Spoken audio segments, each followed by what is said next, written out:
Oke teman-teman, balik lagi dengan saya Fikri Ridho. Seperti biasa kita akan buat video reaction lagi soal sepak bola Indonesia. Jadi seperti apa videonya? Tanpa basa-basi dan tanpa lama-lama, mari kita simak sama-sama. Let's go!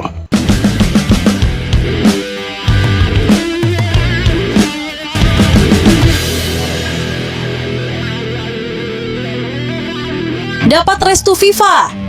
3 pemain baru siap perkuat timnas Indonesia jelang FIFA Matchday Juni 2026. Wow. Kabar ini jadi angin segar bagi skuad Garuda yang tengah bersiap menghadapi jadwal padat sepanjang tahun. Oke. Di bawah komando John Hartman, tambahan amunisi ini jadi langkah serius untuk meningkatkan kekuatan tim. Mulai dari Piala AFF hingga turnamen akhir tahun, Indonesia butuh kedalaman skuad yang lebih solid. Benar sekali. Nama pertama, Dean Zandbergen. Striker tajam dari Belanda ini digadang jadi solusi di lini depan dengan insting gol tinggi dan pergerakan tanpa bola yang cerdas. Kemudian Jordi Weerman, gelandang berpengalaman Eropa yang siap mengatur tempo permainan. Ia diharapkan jadi penghubung kuat antara lini belakang dan depan. Terakhir, Luke Fikri, penyerang muda dengan postur ideal dan fleksibilitas tinggi, mampu bermain di berbagai posisi lini serang. Jika prosesnya tuntas, trio ini bukan sekadar tambahan, tapi upgrade besar untuk kekuatan Garuda, siap terbang lebih tinggi di Juni nanti. Oke, jadi sejujurnya kita itu butuh pemain baru yang posisinya itu lebih ke depan, yaitu posisi striker atau posisinya itu pemain tengah, teman-teman. Kenapa?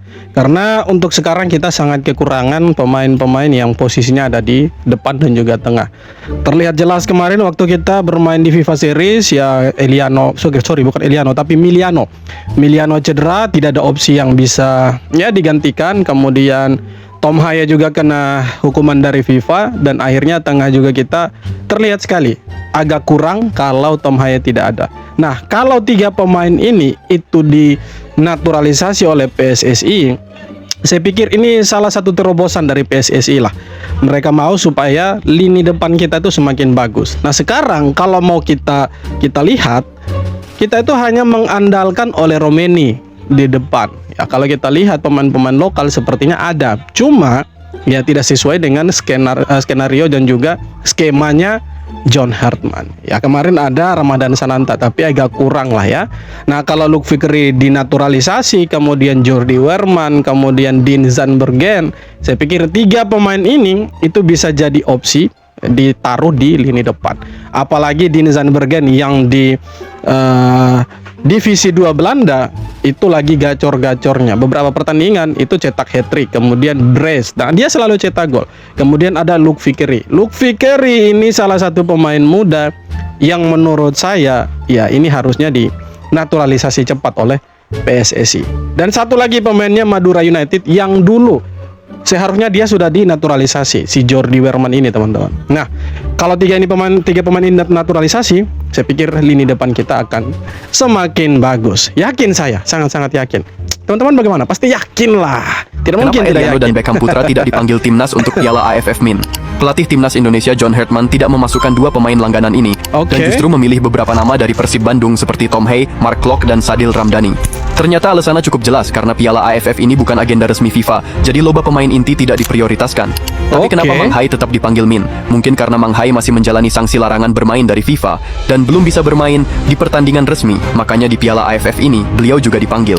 Jadi lain karena performa turun, tapi lebih ke kebutuhan tim dan situasi kompetisi Ayana. Menurut kalian keputusan ini masuk akal atau masih jadi pertanyaan lur? Mungkin pelatih kita si John Hartman itu mau kombinasikan antara pemain muda dan pemain senior. Karena kalau kita lihat dari pemanggilan pemain untuk training center itu ada kombinasi nih antara pemain muda dan juga pemain-pemain senior. Ya, pemain senior seperti Tom Haya, seperti Mark Klok, Sen Patinama itu disandingkan dengan nama-nama yang kalau boleh dibilang kategorinya itu pemain muda. Nah, menurut saya ini salah satu terobosan dari John Hartman. Dia mau supaya tidak hanya pemain senior di situ atau hanya pemain-pemain muda, tapi dikombinasikan antara senior dan juga pemain-pemain muda ini. Menurut saya ini keren. Dan harusnya kalau dikombinasikan seperti ini, hasilnya akan sangat bagus di Piala AFF nanti. Ya, soal Eliano tidak dipanggil, saya pikir ya ini belum final lah. Kemudian ya kita menyimpulkan bahwa mereka tidak dipanggil. Saya yakin mereka akan dipanggil nantinya. Walaupun sekarang sudah ada Garuda Calling untuk training center ya. Tapi untuk Eliano saya pikir dia nanti akan dipanggil lah. Ya. Walaupun sudah ada 3 nama dari Persib. Nanti tambah Eliano lah. John Hartman mulai menyusun strategi untuk ASEAN Championship 2026. Oke. Karena turnamen ini berada di luar kalender FIFA, banyak pemain Indonesia yang bermain di luar negeri berpotensi tidak bisa bergabung. Yes, betul. Situasi itu membuat Hartman lebih mengandalkan pemain dari Liga Indonesia. Dari 23 nama yang dipanggil, hanya 1 pemain abroad yang masuk skuad. Nama itu adalah Marcelino Ferdinand. Selebihnya, timnas diisi mayoritas pemain lokal dari kompetisi domestik. Artinya, ASEAN Championship nanti bisa jadi panggung besar bagi pemain Liga 1 untuk membuktikan kualitasnya. Sekarang pertanyaannya, cukup kuatkah skuad lokal ini membawa Indonesia bersaing di turnamen nanti? Tulis pendapatmu di kolom komentar. Saya pikir sorry, batuk. Saya pikir pemain-pemain yang dipanggil ini bukan pemain-pemain yang jarang dapat menit bermain ya di klubnya mereka. Mereka sering bermain reguler dan juga AFF ini kan tidak masuk kalender FIFA, betul sekali, tidak masuk kalender FIFA. Makanya ini sebenarnya kesempatan dan panggung untuk pemain-pemain Liga 1 untuk menunjukkan kepada John Hartman bahwa mereka bisa ketika dipanggil ke tim nasional. Nah, inilah kesempatannya untuk pemain-pemain Liga 1 ini yang jarang dipanggil di era pelatih-pelatih sebelumnya ya. Ada nama-nama baru juga seperti Excel Runtukahu ya, itu nama-nama baru yang menurut saya siaplah untuk dipakai di Piala AFF ya. Nah, untuk pemain abroad memang susah. Apalagi ini bukan agenda FIFA Piala AFF ini. Jadi ya kita tidak bisa lihat pemain-pemain kita seperti Jayitses, Verdong, Dix, Martin Pas, Eudero itu main di AFF, bro. Kenapa? Agak berisiko juga karena kita lawannya gila semua ini, main kasar semua ini. Agak disayangkan kalau kita kasih turun pemain-pemain itu. Nah, kenapa Marcelino bisa dipanggil? Karena kalau kita lihat Marcelino di Astrensin juga tuh jarang dapat menit bermain. Nah, kenapa dia bisa dipanggil? Ya, salah satunya alasannya itu. Dia jarang dapat menit bermain dan juga pemain seperti Marcelino sangat dibutuhkan. Karena sudah beberapa pertandingan ini Marcelino tidak dilibatkan karena cedera. Nah, inilah saatnya Marcelino dan juga pemain-pemain yang lain di Liga 1 menunjukkan bahwa mereka layak dipanggil ke timnas untuk AFF kali ini. Keren lah, mantap. Terlalu OP, Australia dilarang ikut Piala AFF. Bahkan terbaru juga tidak ikut turnamen FIFA ASEAN Cup 2026. Padahal sebenarnya Australia sudah resmi loh menjadi anggota AFF sejak 2013 silam. Namun mereka terikat perjanjian yang melarang tim senior pria untuk ikut serta. Apalagi jika melihat ranking FIFA, Australia sangat jauh dibandingkan anggota AFF lainnya yang mayoritas masih berjuang di luar peringkat 100 besar dunia. Jika Australia ikut bertanding, hampir dipastikan hanya akan menjadi panggung dominasi satu tim saja. Selain itu, Australia sendiri lebih memilih fokus bersaing di panggung Asia dan mengejar tiket kualifikasi Piala Dunia. Bagi mereka, bertanding melawan Jepang atau Korea jauh lebih efektif guna menjaga performa di level internasional ketimbang mendominasi Piala Ciki. Hal ini juga sengaja dilakukan demi menjaga keseimbangan persaingan di kawasan Asia Tenggara agar tetap kompetitif. Kalau Australia ikut mah langsung kasih aja pialanya. Oke, sebenarnya Australia ikut atau tidak ikut itu sebenarnya tidak berpengaruh. Tapi kalau kita lihat dari sisi performa, memang Australia ini terlalu overpower, bro. Terlalu overpower.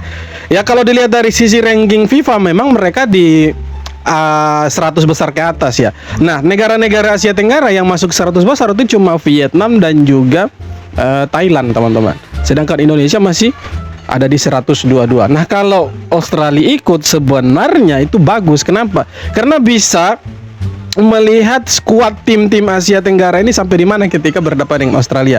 Walaupun secara hitungan matematis dilihat dari kualitas pemain, kemudian ranking FIFA sudah pasti Australia yang menang. Tapi kalau sebenarnya dia bisa ikut di AFF ataupun FIFA ASEAN Cup, ini sebenarnya bagus. Kenapa? Karena kita bisa lihat nih Indonesia ketika berhadapan dengan Australia di FIFA ASEAN Cup ini seperti apa. Indonesia punya cara main, atau Thailand atau Vietnam. Sebenarnya bagus. Tapi entahlah kenapa mereka tidak ikut, ada perjanjian apa, tidak tahu juga.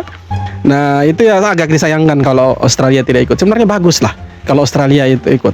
Karena kita tahu pemain-pemainnya itu bagus-bagus loh. Indonesia saja bermain di kandangnya mereka tuh dihajar loh waktu itu. Nah, harusnya ikut sih. Tapi ya udahlah. Kita nikmati saja negara-negara ASEAN yang lain. Nanti kita lihat di AFF dan juga FIFA ASEAN Cup.